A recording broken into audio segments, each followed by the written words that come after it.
Hello students, welcome back to IGNOU study at home. इस video में हम ACC 01 बाल देखभाल सेवाओं कार्ड संगठन का दिसंबर 2023 का जो क्वेश्चन पेपर है, प्रश्न पत्र है, उसके आंसर हम आपके साथ इस वीडियो में शेयर करेंगे। यहाँ पे टोटल जितने प्रश्न दिए गए हैं उनमें से आपको 5 प्रश्न करने हैं। पहला प्रश्न जो है वो आपका कंपलसरी रहेगा और इसके बाद कोई भी 4 आप क्वेश्चन इसमें से चूज कर सकते हैं, यानी टोटल 5 के आंसर आपको लिखने हैं।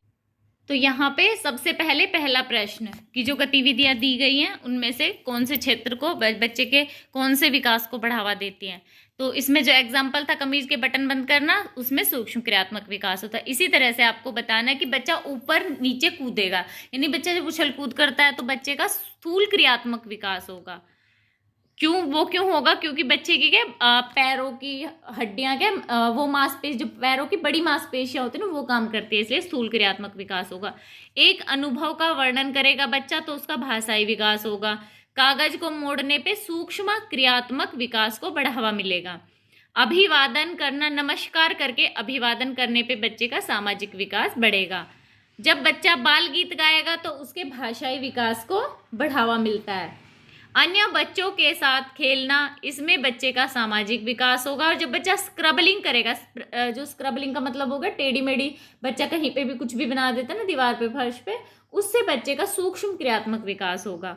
एक समान आकृति के गुटकों को एक साथ रखना, अब इससे क्या बच्चों का सूक्ष्म क्रियात्मक विकास होगा, यानी बच्चा क्या गुटके उठाएगा और रखेगा। और एक तरह से संज्ञानात्मक विकास भी कहेंगे, लिख सकते हैं आप, वो भी सही रहेगा, या दोनों भी लिख दीजिए, क्योंकि क्या एक जैसे बच्चे छांटेगा बच्चा तो क्या उसमें, इसका मतलब उसमें सोच बढ़ रही है, समझ हो रही है उसमें, तो उसका संज्ञानात्मक विकास भी हो रहा है। घुटनों के बल चलने पे बच्चे का स्थूल क्रियात्मक विकास होता है। लकड़ी के टुकड़ों को आकार के आधार पर बढ़ते हुए क्रम में व्यवस्थित करना, इससे बच्चे का संज्ञानात्मक विकास होता है। अभी प्रश्न पहले का ख है कि निम्नलिखित में से किन्हीं 5 में अंतर स्पष्ट कीजिए, यानी आपको कुछ टॉपिक दिए गए हैं, इनमें से आपको इनके बीच अंतर बताना है। तो पहला है सूक्ष्म क्रियात्मक कौशल और स्थूल क्रियात्मक कौशल। अब स्थूल क्रियात्मक कौशल या जो सूक्ष्म क्रियात्मक कौशल है, इसमें कंफ्यूज नहीं हो रहा है कौशल क्या है। जो बच्चों का विकास होता है ना, स्थूल क्रियात्मक विकास या फिर सूक्ष्म क्रियात्मक विकास, वो कौशल और विकास सेम चीज होती है। तो सूक्ष्म क्रियात्मक विकास क्या है? सूक्ष्म क्रियात्मक कौशल वे हैं जिनमें बच्चे की शरीर की छोटी मांसपेशियां जैसे कलाई और अंगुलियों की मांसपेशियां कार्य करती हैं, जैसे वस्तुओं को उठाना, पकड़ना, लिखना और पेंटिंग करना आदि सूक्ष्म क्रियात्मक कौशल के उदाहरण हैं। इसके विपरीत स्थूल क्रियात्मक कौशल जो होते हैं ना, वो वे कौशल होते हैं जिनमें शरीर की वृहत यानी बड़ी मांसपेशियां जैसे कंधे, कोहनी, कूल्हे, पीठ की मांसपेशियों में समन्वय की आवश्यकता होती है।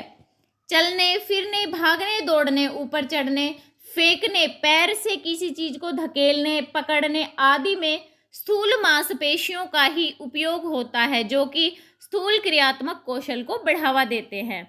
इसके बाद क्रमबद्ध करना और संरक्षण करना में अंतर बताना है।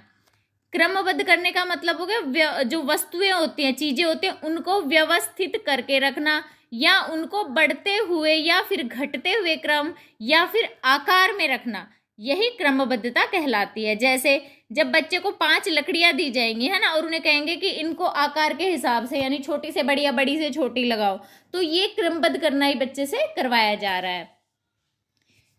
इसके विपरीत संरक्षण करना होता है। क्रमबद्धता की भांति संरक्षण करने की योग्यता भी बच्चों के संज्ञानात्मक विकास का ही उदाहरण है। संरक्षण से अभिप्राय यह है कि बच्चा यह समझे कि किसी वस्तु की मात्रा वही रहती है, चाहे उसका आकार बदल दिया जाए या फिर उसे एक बर्तन से दूसरे बर्तन में डाल दिया जाए, जब तक कि उस वस्तु में कुछ मात्रा जोड़ी या फिर घटाई ना जाए।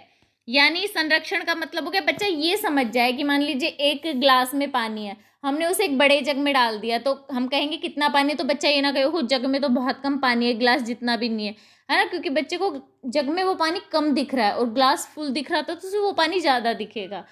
और बच्चा जब ये समझ जाए कि पानी, तो हम पूछे कितना पानी है, इसमें कितना है, इसमें कितना, बच्चा कहेगा दोनों में बराबर पानी है, क्योंकि एक गिलास इसमें भरा है, एक गिलास जितना इसमें डाला है, तो ये बच्चे को आ जाए तो ये संरक्षण करना।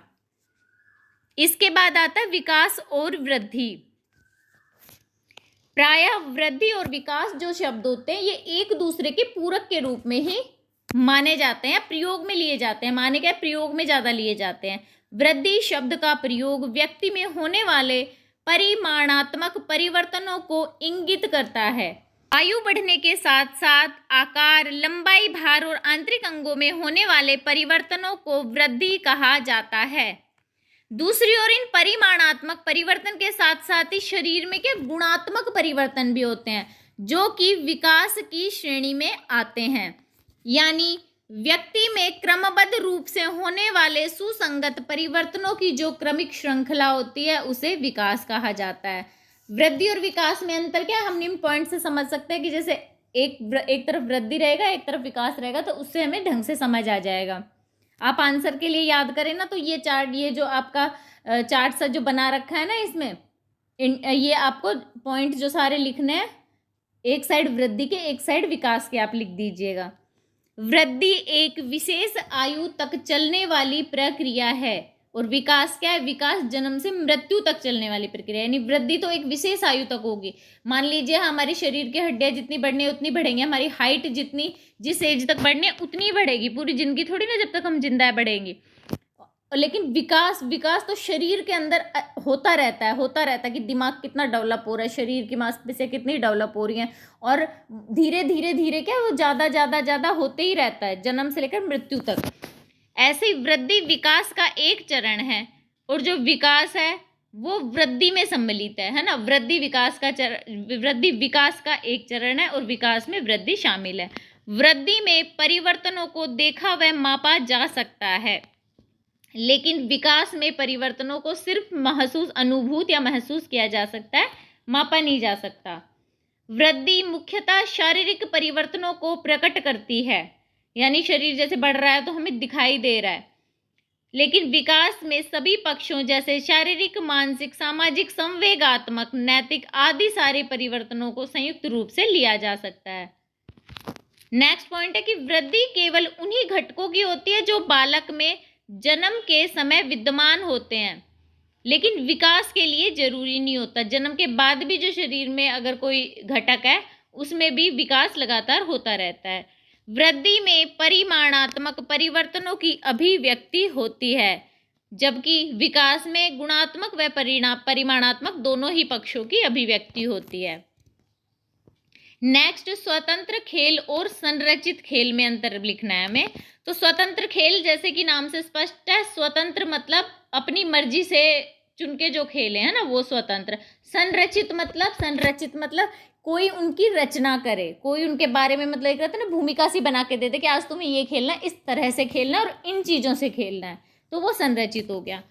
स्वतंत्र खेल, संरचित खेल दोनों में ही पालनकर्ता या शिक्षक का बच्चों पर नजर बनाए रखना आवश्यक है।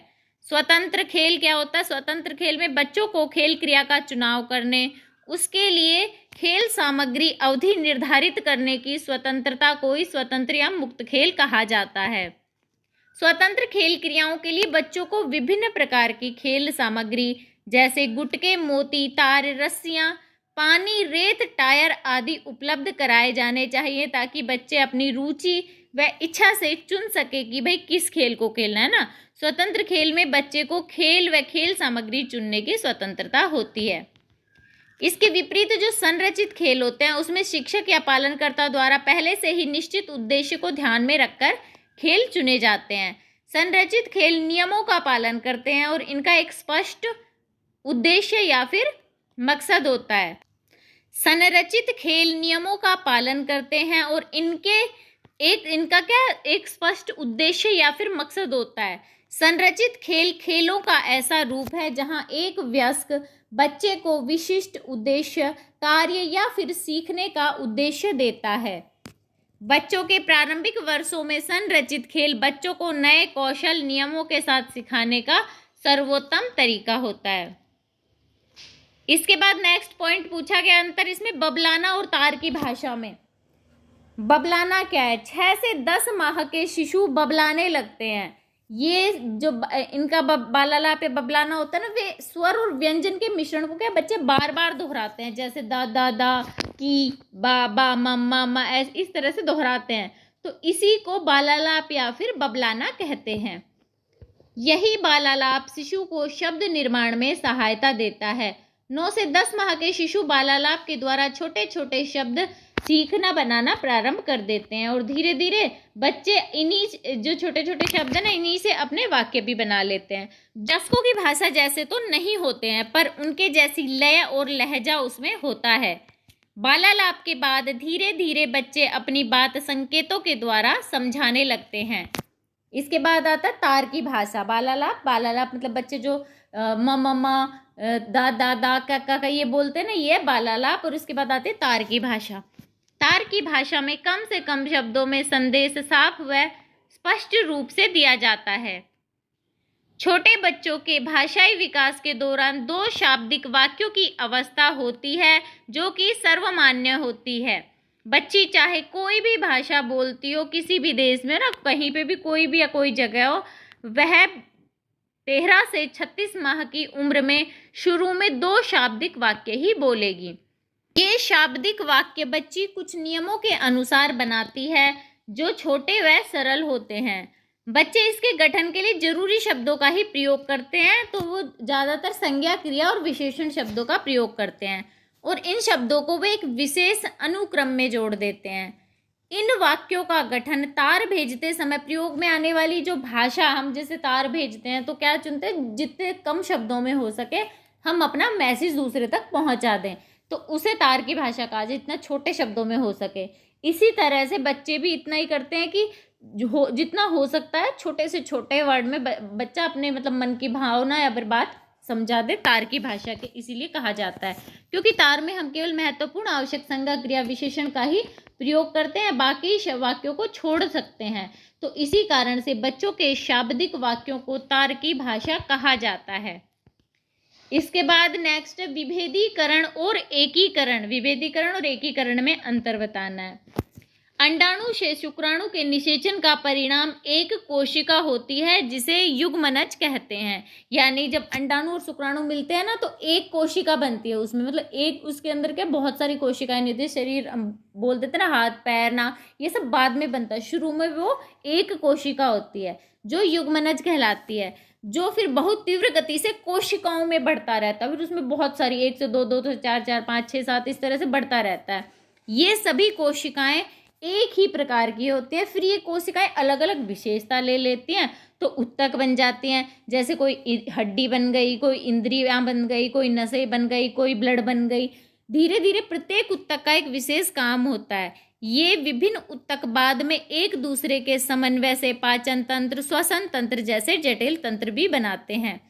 जब युग्मनज की एक ही प्रकार की कोशिकाएं विभिन्न उत्तक बनाती हैं, जैसे कई जो कोशिकाएं होती है ना, एक जैसी कई कोशिकाएं, वो हड्डियां बन जाती हैं, कोई रक्त बन जाते हैं, स्नायु बन जाते हैं, तो इसे कहते हैं विभेदीकरण। विभेदीकरण का अर्थ है विकास सरल से जटिल और सामान्य से विशिष्ट की ओर होता है। फिर इसके बाद विभिन्न उत्तकों के समन्वय से जब एक तंत्र बन गया, उस प्रक्रिया को एकीकरण कहते हैं। यानी जैसे उससे हड्डी बन गई है ना, वो तो मान लो विभेदीकरण हो गया है ना। और उसके बाद सारे जो उत्तक है वो उनका समन्वय होकर एक, जैसे बॉडी के अंदर है पूरा जो जो चीज़ें बनी है, रक्त, हड्डियाँ, स्नायु तंत्र, उत्तक, वो सब बन गए, उन सब के अंदर एक समन्वय हो जाता है, वो एकीकरण कहलाता है। एकीकरण का अर्थ शरीर के विभिन्न भागों के समन्वय से है, जिससे एक जटिल संरचना बनती है। इसका तात्पर्य विभिन्न व्यवहार स्वरूपों में समन्वय से भी है। इसके कारण व्यवहार में और अधिक जटिलता आती है। विभेदीकरण और एकीकरण का सिद्धांत विकास के सभी क्षेत्रों में लागू होता है। तो यहाँ पे मैंने पहले प्रश्न के भाग क, ख के दोनों के आंसर शेयर किए हैं, और बाकी के प्रश्न के जो उत्तर है वो मैं नेक्स्ट वीडियो में शेयर करूँगी। आई होप ये वीडियो आप लोगों के लिए यूजफुल रहा होगा। अगर वीडियो अच्छा लगा हो तो प्लीज़ चैनल को सब्सक्राइब, वीडियो को लाइक ज़रूर कीजिए। मिलते हैं अगले वीडियो में कुछ नई इन्फॉर्मेशन के साथ।